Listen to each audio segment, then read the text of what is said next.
For centuries, Rome ruled the known world. Its armies marched across 3 continents. Its laws shaped civilizations long after its fall. Its language, architecture, and political ideas became the foundation of Western civilization. Yet none of this was inevitable. Rome did not begin as an empire. It did not begin as a great city, a center of culture, or a seat of power. Rome began as something far more fragile. A small settlement clinging to survival on a series of hills beside a muddy river. Surrounded by hostile neighbors, poor in natural resources, cut off from the sea, vulnerable to attack from every direction. In its earliest days, Rome was not trying to dominate the world. It was trying to endure. To understand how Rome rose, we must first understand the world it entered. The ancient Mediterranean was already a crowded and competitive arena. Power did not belong to a single empire, but to many rival civilizations, each fighting for influence, trade, and survival. Greek civilization dominated culture and thought. City-states such as Athens, Sparta, Corinth, and Thebes refined philosophy, politics, and warfare. Greek ideas spread through colonization, trade, and education, shaping how the ancient world understood knowledge, leadership, and identity. Greek hoplites fought in disciplined formations. Greek thinkers debated the nature of power, justice, and the state. Greek culture projected confidence and superiority. To the south and west stood Carthage, a city unlike Rome in almost every way. Carthage was wealthy, ancient, and maritime by nature. Its power rested not on land armies, but on fleets that controlled trade routes across the Mediterranean. Its merchants reached distant shores. Its ships connected continents. Carthage did not need to conquer vast territories to dominate. It ruled through commerce and naval strength. Between these powers lay the Italian peninsula, a fractured and dangerous land. Italy was divided by mountains, rivers, forests, and marshes. It was home to dozens of tribes, rival cities and competing cultures, including Etruscans, Latins, Samnites, and Greeks. There was no unity, no shared identity, only constant tension and conflict. Italy was not peaceful, and it was not forgiving. Survival demanded strength, adaptability, and resilience. Rome emerged in the center of this chaos. Its location was not glamorous, but it was strategic. Built along the Tiber River, Rome controlled a crucial crossing point between northern and southern Italy. Merchants, migrants, and armies passed through this region for centuries. The city was close enough to the coast to benefit from trade, yet far enough inland to avoid sudden naval attacks from hostile fleets. Rome was not designed for beauty or prestige. It was designed, almost by accident, for endurance. Its hills provided natural defenses. Its river allowed movement, supply, and communication. Its position encouraged expansion across land rather than dependence on the sea. These advantages were subtle, but over generations, they shaped Rome's destiny. Like many ancient societies, Rome explained its origins through legend.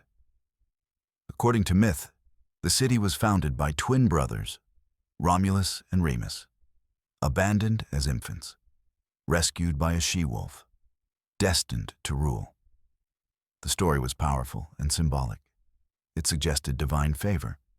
It implied that Rome's rise was written into fate itself. But archaeology tells a far harsher story.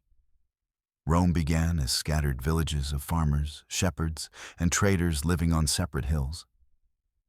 There were no palaces, no monumental temples, no signs of centralized power. Life was harsh and uncertain. Floods threatened crops, rival tribes threatened territory. Food shortages and violence were constant dangers. Early Rome was shaped not by glory, but by necessity. Conflict was unavoidable. Early Rome fought continuously, not grand wars of conquest, but brutal, localized struggles against neighboring communities. These conflicts were short, violent, and unforgiving. Each victory brought land, security, and experience. Each defeat forced painful lessons. Rome learned faster than its rivals.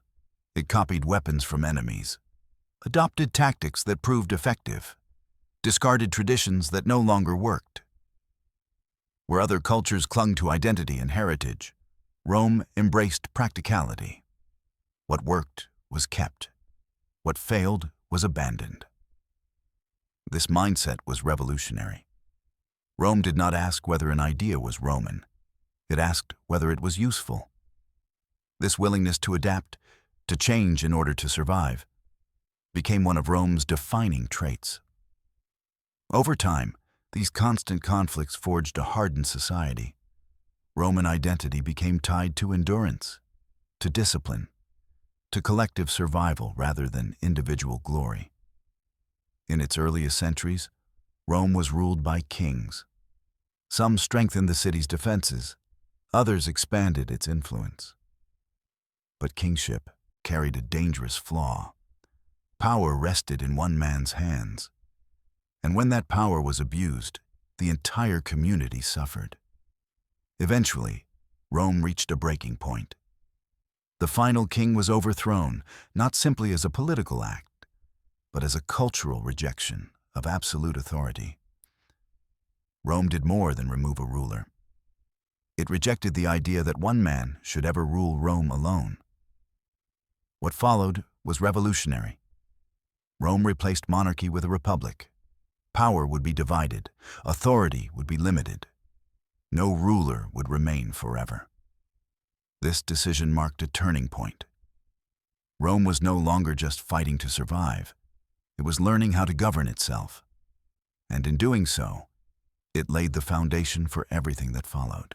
The Roman Republic did not emerge from idealism. It emerged from fear. Fear of kings. Fear of tyranny. Fear of power concentrated in the hands of one man. When the Roman people overthrew their final king, they did not simply remove a ruler.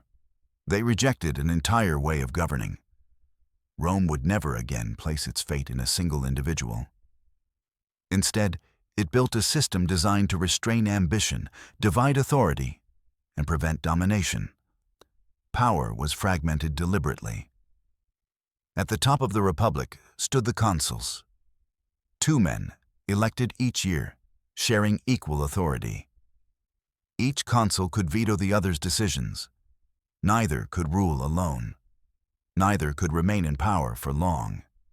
The system was intentionally inefficient. Rome preferred slow decision-making over unchecked authority, delay over dictatorship, debate over absolute rule. This caution defined Roman politics for centuries. Beneath the consuls stood the Senate, an assembly composed almost entirely of Rome's elite families, former magistrates, veteran generals, men whose influence came not from written law, but from tradition, reputation, and experience. Officially, the Senate advised. In practice, it guided nearly every major decision of the Republic. Foreign policy, military campaigns, financial priorities, provincial administration. The Senate was the memory of Rome. Below the Senate existed a complex web of magistrates, each elected for short terms and limited responsibilities. Praetors oversaw justice. Quaestors managed finances. The aediles supervised public works, markets, and festivals. Every office had defined limits. Every official answered to others. No one acted without oversight. This system created constant friction. Debate was endless. Progress was slow. Political conflict was routine. But it also created resilience. When one part of the system failed, another compensated. When one official abused power, others restrained him. Rome did not rely on perfect leaders. It relied on imperfect systems that could survive bad ones. Roman society itself mirrored this tension. At the top stood the patricians, old noble families who traced their ancestry back generations. They controlled most political offices. They dominated religious institutions. They shaped tradition and law. Below them stood the plebeians, farmers, artisans, merchants, laborers, soldiers. They formed the vast majority of Rome's population, yet possessed limited political influence. This imbalance produced constant unrest. Plebeians protested unfair laws. They resisted military service. At times, they abandoned the city entirely, refusing to work or fight. These were not symbolic gestures. They threatened Rome's survival. Once again, Rome faced a choice: suppress dissent through force, or adapt. Rome adapted. New political offices were created to represent the common people. Tribunes of the plebs gained the power to veto laws they deemed unjust. Legal codes were written down, limiting arbitrary judgment. Inequality did not disappear. Wealth remained concentrated. Power remained uneven, but instability decreased. Rome preserved unity, and unity mattered because Rome was almost never at peace. War was not an exception in the Roman Republic. It was a constant. Border conflict, defensive campaigns, territorial expansion. Rome fought year after year, generation after generation. From this pressure emerged Rome's greatest instrument of power: the Roman army. Roman legions were not composed of elite warriors trained from birth. They were citizen soldiers, farmers who left their fields to fight, artisans who traded tools for weapons, ordinary men shaped into disciplined units. What distinguished Roman soldiers was not individual brilliance. It was discipline. Legions trained relentlessly. Formations were drilled until instinctive. Orders were followed without hesitation. Roman soldiers fought as parts of a machine. If one man fell, another took his place. If a formation broke, it was rebuilt. Rome learned from defeat. When tactics failed, they were abandoned. When enemies proved effective, their methods were copied. Rome felt no shame in imitation. Greek equipment, foreign weapons, unfamiliar strategies. If it worked, Rome adopted it. War forced innovation. Rome built roads wherever its armies marched. Stone highways replaced dirt paths. Supply lines were planned with precision. Logistics became a weapon. An army that could move faster, resupply reliably, and communicate effectively could outlast any opponent. Every campaign strengthened Rome's infrastructure. Temporary camps became permanent settlements. Military control became administrative control. Rome did not merely conquer territory, it integrated it. But war consumed lives. Most ancient states collapsed under the strain of constant conflict. Rome did not, because Rome could replace its losses. Military service was tied to citizenship. Participation in war offered opportunity, land grants, social advancement, political influence. Victory rewarded loyalty. Rome expanded its manpower by absorbing conquered peoples. Allies provided troops. Former enemies became auxiliaries. Over time, citizenship expanded. Rome's armies grew larger and more diverse than any rival force. This system allowed Rome to fight wars of attrition and win. But expansion changed the balance of power. As campaigns grew longer and territories more distant, generals gained unprecedented influence. Soldiers grew loyal not to the Republic, but to the men who paid them, rewarded them, and led them to victory. Military success became political capital. This shift was subtle at first, but it would reshape Rome forever. The Republic had built a machine of conquest, and that machine was becoming too powerful to control. By the 3rd century BCE, Rome had transformed. What began as a city struggling for survival had become the dominant power of the Italian peninsula. Its armies were experienced. Its political system was hardened by crisis. Its citizens were accustomed to war. But Italy was no longer enough. Beyond Rome's borders lay wealth, influence, and rivals who could not be ignored. One power, above all others, stood in Rome's path: Carthage. Carthage was everything Rome was not: ancient, wealthy, and maritime by nature. A city whose power rested on trade, fleets, and control of the sea. While Rome ruled the land, Carthage ruled the Mediterranean. For decades, the two powers coexisted uneasily. Treaties defined spheres of influence. Conflict was avoided, but tension remained. That balance shattered over Sicily, an island positioned at the heart of the Mediterranean. Fertile, strategic, impossible to ignore. Local disputes escalated, drawing Rome and Carthage into direct confrontation. What followed became known as the Punic Wars, a series of conflicts that would determine who controlled the ancient world. The First Punic War exposed Rome's greatest weakness. Rome had no navy worthy of the name.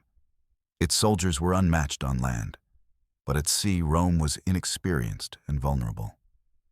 Carthage possessed seasoned sailors, advanced shipbuilding, and decades of maritime dominance. Rome faced a choice: accept limitation or adapt. Rome chose adaptation. Captured Carthaginian ships were dismantled and studied. Their designs were copied, plank by plank. Within years, Rome built fleets where none had existed before. Innovation followed necessity. The Romans introduced boarding devices that allowed soldiers to turn naval battles into infantry engagements. Rome did not try to outmaneuver Carthage at sea. It forced Carthage to fight Rome's kind of war. The conflict dragged on for more than 20 years. Losses were heavy. Resources were drained. Entire fleets were destroyed by storms and combat. Yet Rome persisted. When one fleet was lost, another was built. When a campaign failed, it was renewed. Eventually, Carthage was exhausted. Its treasury was depleted, its fleet shattered, its position weakened. Rome emerged victorious. For the first time, Rome controlled territory beyond Italy. Sicily became Rome's first province. But victory did not bring peace. It bred resentment. Carthage survived, humiliated but not broken. From this humiliation emerged one of Rome's greatest enemies, Hannibal Barca, a general raised with hatred of Rome, brilliant, daring, and relentless. When the Second Punic War began, Hannibal did the unthinkable. Instead of attacking Rome by sea, he marched his army over the Alps. Through snow-covered mountains, through hostile territory, with elephants and soldiers where no army was expected to survive. When Hannibal descended into Italy, Rome was stunned. Roman armies rushed to confront him and were destroyed.